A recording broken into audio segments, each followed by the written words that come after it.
California Brawley earthquake swarm. I said it yesterday. There are three things that we definitely need to watch with this Brawley earthquake swarm that can tell us that this one is not an ordinary swarm that is happening there.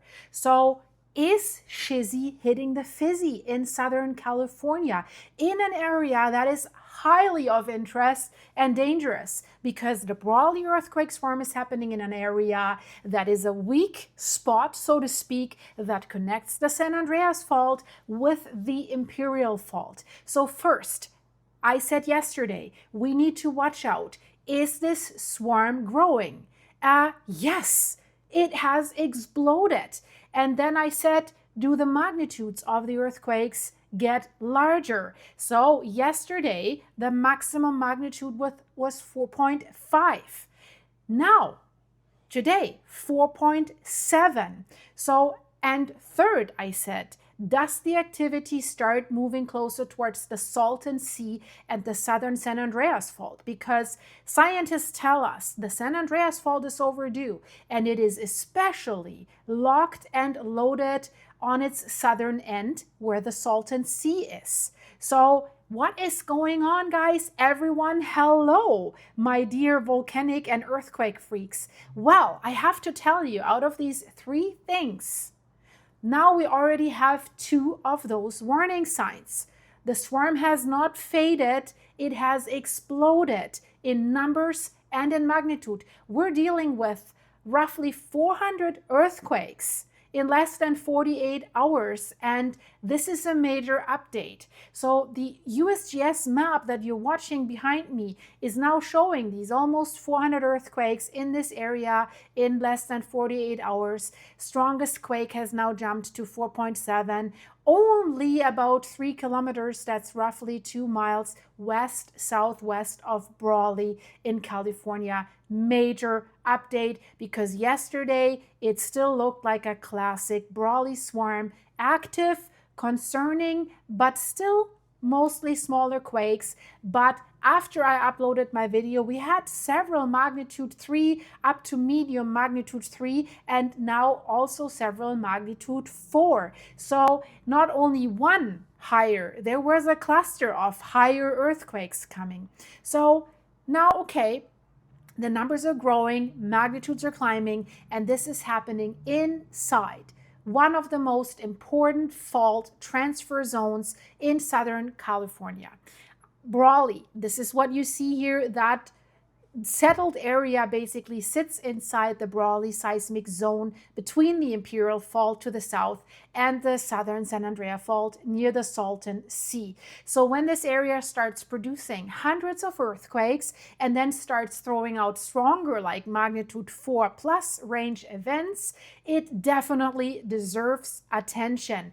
Not panic, I said it yesterday, attention. And this is not triggered by anything else that is going on the Pacific Ring of Fire or that is going on above us or anything else.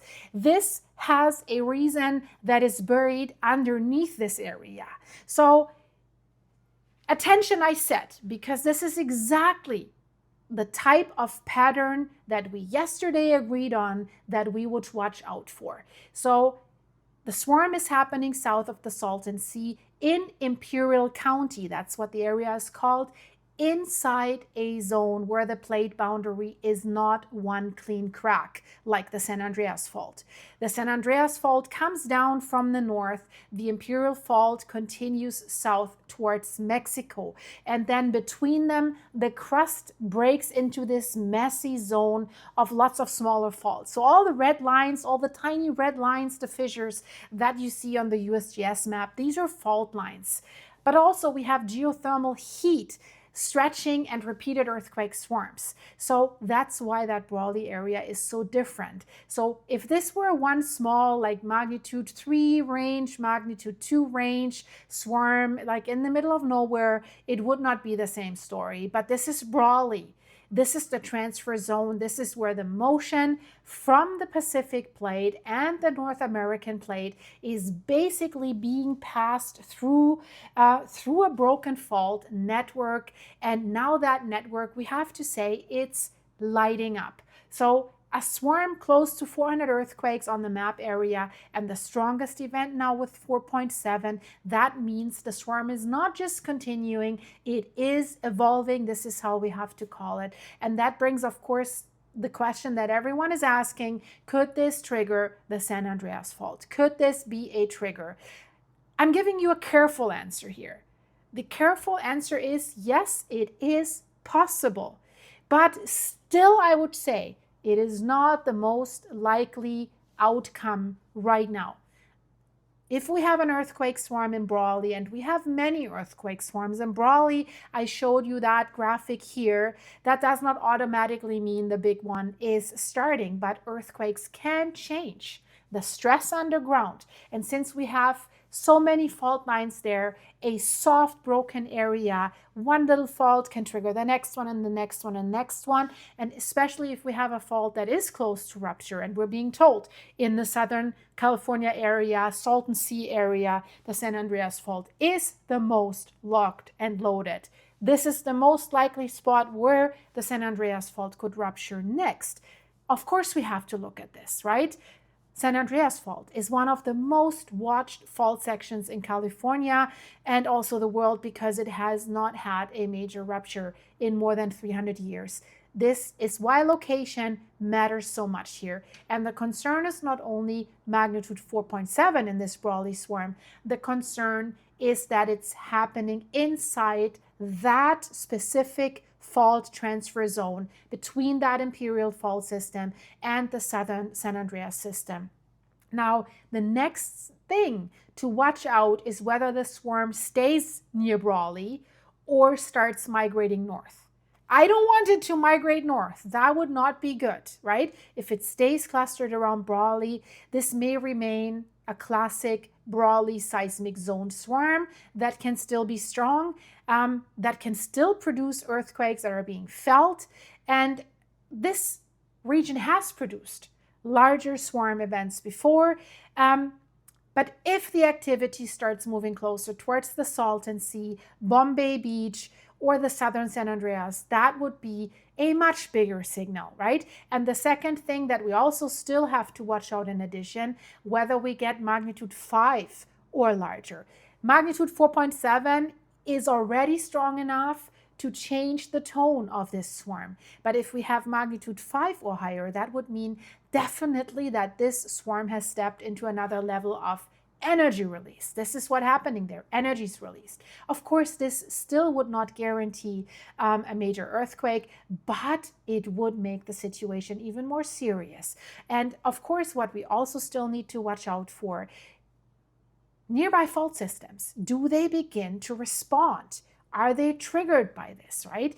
This region is surrounded by other major fault systems. I said it already, yes, the Imperial Fault, the San Andreas Fault, but the San Jacinto Fault zone, and many, many smaller faults around that Salton Trough area and Imperial Valley. So we have nearby areas like Westmorland, Ocotillo, Anza, Borrego Springs, Indio, Joshua Tree, and of course the Salton Sea. They all have had earthquake clusters and swarms in this area, right? This is, again, look at that map. We do have them there, but they're not all the same fault, right? But they are part of the same tectonic neighborhood, and that is the bigger picture that is happening here, right? Southern California is not one fault line. It is a network, a little bit like the Walker Lane in Nevada, where we still have the swarms going on. You have to check this out. It's in the end screen. 3 earthquake swarms in sensitive, top secret military areas. I'm just saying Tonopah Nuclear Test Range, Area 51, Area 52, Naval Air Base. And exactly there we have these earthquake swarms, the clusters. So check it out. It's in the end screen. But, okay, Brawley is one of the places where if we have a network of fault lines, it is especially broken, it is hot, and it is unstable. So that's why we call this a transtensional zone. That means the ground is sliding sideways while it's also being pulled apart. So the crust is not only moving, it's stretching. So that makes the crust weaker.